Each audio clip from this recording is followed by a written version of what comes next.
Alright, that's everything. Achiko breathed a sigh of relief as she finally finished boxing up all her stuff, gathering it in the living room. It didn't take long, mostly because she didn't have all that much stuff, and her parents' help meant they were done in just a couple of hours. Listen, I support your relationship and all that, but ain't y'all moving a bit too fast? Her father asked. Moving in together right after confessing and all? Shouldn't you wait like a year or something? Papa, it's fine. Izuka needs the support, and I want to be there for the kids when they need me. Achiko explained. And if I leave Izuka alone, he might try to do everything on his own again. You definitely got yourself an interesting catch, sweetheart, her mother said, smiling fondly. I'm so proud that you finally confessed. My baby's growing up so fast. You even gave us grandkids already. Don't remind me. Achiko's father said, rubbing his temples as he tried not to think about that. You know, you two could come with me if you want? Achiko offered/pleaded, almost desperately. You'd be closer to your work. There's lots of stuff so you'll never get bored, and it's a lot safer. The one legitimate hang-up Achiko had about dating Izuku was that it basically put a massive target on her entire family. Of course, Izuku spared no expense in their protection, moving them to a more secure house and surrounding them with Midoriya Foundation guards. He'd even moved Protoman there to act as the head bodyguard. But Achiko would have still liked to have them close by. Darling, much as we'd love to have you close by all the time, we can't impose on Izuku no more than we already have. Mr. Uraraka told her. Don't be like that, Papa.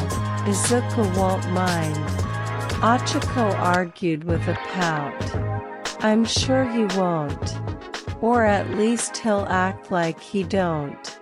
But trust me, sweetheart, no one likes having their girlfriend's parents sticking around.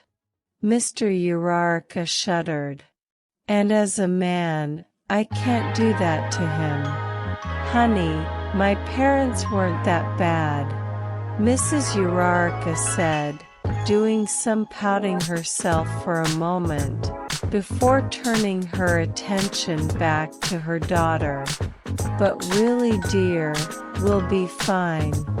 Suddenly, a portal opened, and Mina came out. Hey, Chaco! Congrats on finally confessing. You have to tell me the details later. Oh, and hey, Mr. and Mrs. Uraraka. Nice to see ya again. Hello, Mina. Are you gonna be helping us move? Mrs. Uraraka asked. I mean, yeah, but with Oka's quirk, does she really need much help? Mina asked.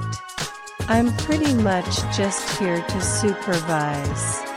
And then get some details afterward. Come on, let's go.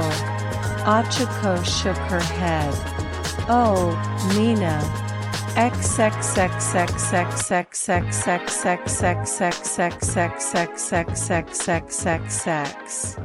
Oh my gosh, this feels so good. Izuka moaned. Ah, I didn't know, how much I needed this. Achiko added as she made similar sounds. I really hope none of those kids hear them from here. One of the masseuses said as they continued the massage. I really hope none of those kids know what these sounds could mean. The other masseuse sighed. Given Izuku's general lack of self-care, Ochako suggested he get a massage to help with the various aches in his body. Izuku agreed on the condition that Ochako also got a massage. Of course, given the security risk, they obviously didn't go out somewhere to have it done, rather they invited two heavily screened and monitored masseuses and had it done in Izuku's room. Let's just say that after the two finished, Izuku and Ochako decided this would be a more common thing.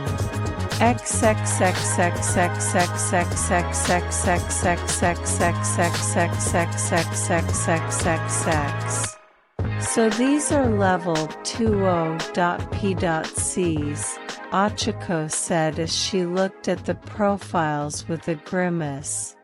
These quirks are not great, I know. Izuku sighed, remembering how he felt when he first read through those and grimacing. You can see why they needed to be contained. Yeah, well, at least we can get rid of those quirks and get them out of there, Ochako said as she took her new stamp and got ready to approve a quirk removal. Wait, Izuku said, quickly grabbing her hand to stop her. Why, you can't just approve of it just like that. We could still find alternatives. Izuku, the paper says there is no currently available technology to allow him to live outside of confinement, Ochako pointed out. And that they don't when or if such technology will be developed. That's true, but I'm sure if I told the lab to take care of it they could find something eventually, Izuku argued. The lab already has way too many projects to work on, Ochako pointed out. I took a look at the list of projects they had on the back burner, and it took me over an hour just scrolling through them. And when is eventually, after their childhoods are already done, spent in a metal box away from their friends and family? Izuku stopped and tried to think of a counterargument, only to come up empty. Ochako sighed as she set down the paper and the stamp. After talking to Kuki, I had my suspensions. But now I'm pretty sure I know what's happening. Izuku, your bias against quirklessness affects your judgment. Okay, with Kuki, I have a real reason. He doesn't need to lose his quirk. He can live just fine the way he is. Izuku argued, almost desperately, but Ochako could hear the doubt in his voice. It lacked the conviction Izuku normally had when he was sure of himself. In a wheelchair? Izuku, he can barely move, Ochako said, almost exasperated. And that's not even mentioning how much he obviously hates living like this. That's why we're working on a suit that'll let him move around normally, Izuku explained, sweating quite a bit now. Sure, it's not done yet, but do you know when it will be done? Ochako asked in a demanding tone. Would that even be comfortable enough to move in? Izuku stopped once again. No, but so then he'd be better off quirkless, Ochako shouted. He's not using his quirk for anything, he just wants to live a normal life. Or at least as close to a normal life as he can get. And he can't do that as a quirkless person. Izuku yelled back. You don't know what it's like. I don't. But you don't know what it's like to be strapped in a chair, unable to move for your entire life. Ochako countered. Or what it's like to be trapped in a room, without being able to see your family. Izuku once more went silent. And let's say that someday, years in the future, you actually do find some way to let them live in society with their quirks. What happens to all that anger, frustration, and hatred that's been building up inside of them this whole time? Ochako asked. Izuku recoiled as if he'd been stuck, as his eyes went wide. Oh no. Yeah, at least some of them are probably going to become villains because they were locked up against their will for most of their lives. Ochako pointed out. A lot of them might even target our family because of that. Is that really what you want? No, I hate this. Izuku admitted, finally giving up and taking a seat. I hate this. All of this just feels wrong. I know, Ochako said, putting the papers down, getting up, and embracing her boyfriend. But we have to make these decisions as objectively as we can. Maybe you should leave this to me and Chol. You do enough as it is already. No, I have to do this. Izuku sighed, pulling himself together.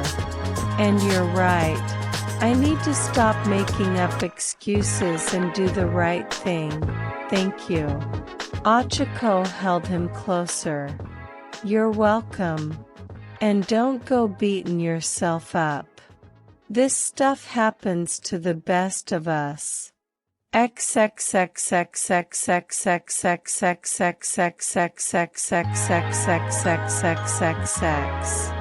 Ochako wondered if things were moving a bit fast, as she and Izuku cuddled in Izuku's bed. She didn't know, but this felt right. Ochako was always a hugger, and Izuku was very much a sucker for physical affection. So maybe that's why they jumped to this so quickly. Or maybe it was just because Ochako was determined to spoil Izuku as much as she could. She wanted to make Izuku's life easier, like he deserved. Suddenly the door was kicked open, revealing Himiko. Cuddles. I want cuddles. Of course. Come here. Ochako said, moving aside a bit to make room between them. Himiko leaped onto the bed, crawled in between them, and snuggled up to them both. Ochako looked down at the little girl, who was smiling up at them. It made her so happy inside.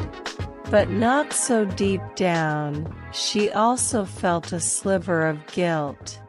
Ochako knew she'd never ask for Himiko to be turned back. She simply couldn't bear the thought of turning this adorable, sweet little girl into a murderous psychopath. She imagined herself fighting Himiko Toga, trying her hardest to get through to her, to convince her to look past all the hardships she'd been put through, and do the right thing. She'd also imagine herself failing, and having to put her in prison for the rest of her life. Or worse, being forced to take her life. Just the thought of it made her shiver, and her stomach turn. No, she wouldn't allow that. She'd keep her as a child, and raise her better than her terrible parents ever could. And yet, despite her resolve, despite her fears of the alternative, that feeling of guilt didn't go away. She wondered if it ever would. Regardless, her mission didn't change. And she'd start by giving her lots and lots of hugs.